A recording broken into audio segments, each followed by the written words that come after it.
Hello दोस्तों, एक बार फिर से आप सभी का बाजारू कंडल में हार्दिक स्वागत एवं अभिनंदन है।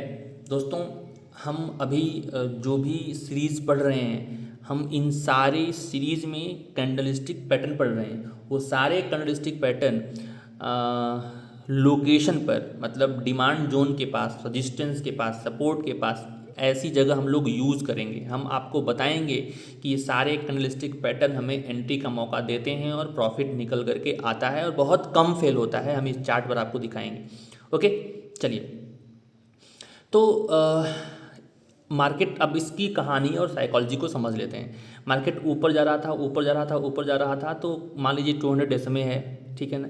यहाँ पर 20 SMA है, कोई सप्लाई जोन है, कोई रेजिस्टेंस है, कोई यहाँ पर इम्पोर्टेंट लेवल है। वहाँ पर जाते ही बायर्स इंटरेस्टेड होने लगे। उनको लगा कि प्राइस अब बहुत महंगा हो गया है, तो यहाँ से प्रॉफिट बुकिंग भी आएगी। और जो सेलर्स बाहर बैठ करके इस पूरी कहानी को देख रहे हैं, इस लेवल के पास वेट कर रहे थे, उन्होंने भी अपना काम शुरू कर दिया। तो जब दो लोग मिल गए, क्यों, जब प्रॉफिट बुकिंग भी आ गई और सेलर्स भी आ गए, तो निश्चित तौर है थोड़े समय के लिए मार्केट को, उस स्टॉक को नीचे जाना ही जाना है और जाएगा।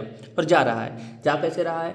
वो यहाँ पर सेल करना शुरू किए और जो ग्रीन कैंडल का जो 50% का जो पोर्शन है ना, उसके नीचे ला करके इन्होंने कैंडल को क्लोज कर दिया।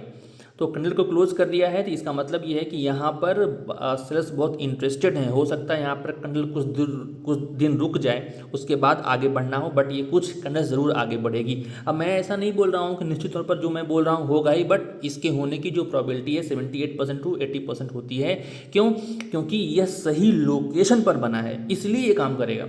मार्केट के सेंट्रल एरिया में नहीं बना हुआ। सेंट्रल एरिया का मतलब क्या हुआ कि अगर कहीं सपोर्ट बना है, ठीक है ना, अगर कहीं सपोर्ट बना है और कहीं एक सपोर्ट है और फिर रेजिस्टेंस है, उसके बीच में कहीं अगर बना है, तो इसके फेल करने की प्रोबेबिलिटी है। ये फेल कर सकता है। क्या काम नहीं करेगा? काम भी कर सकता है, बट उसमें सिक्योरिटी नहीं होगी है।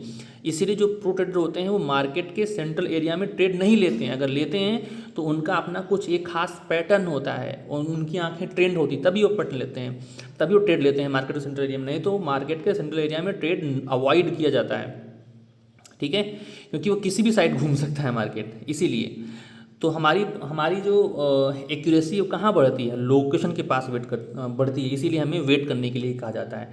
तो दोस्तों, ये इसके पीछे साइकोलॉजी है। अब ये जो सारी कहानी है, हमने जितने भी कैंडलस्टिक पढ़ने थे वो पढ़ लिए हैं। हम अब ये सारे पैटर्न्स चार्ट पर देखेंगे और वो हम रिकॉर्ड करके आपको आपके सामने लेकर के आएंगे। Thank you. दोस्तों, अगर आपको मेरी ये वीडियो पसंद आ रही हो और आपको समझ में आ रहा हो कि ये काम कैसे करता है, तो निश्चित तौर से आप वीडियो को लाइक करें, चैनल को सब्सक्राइब करें, शेयर करें अपने दोस्तों के साथ। और हम लोग बिल्कुल अच्छे से इस चीज़ों को सीख रहे हैं। Okay, thank you.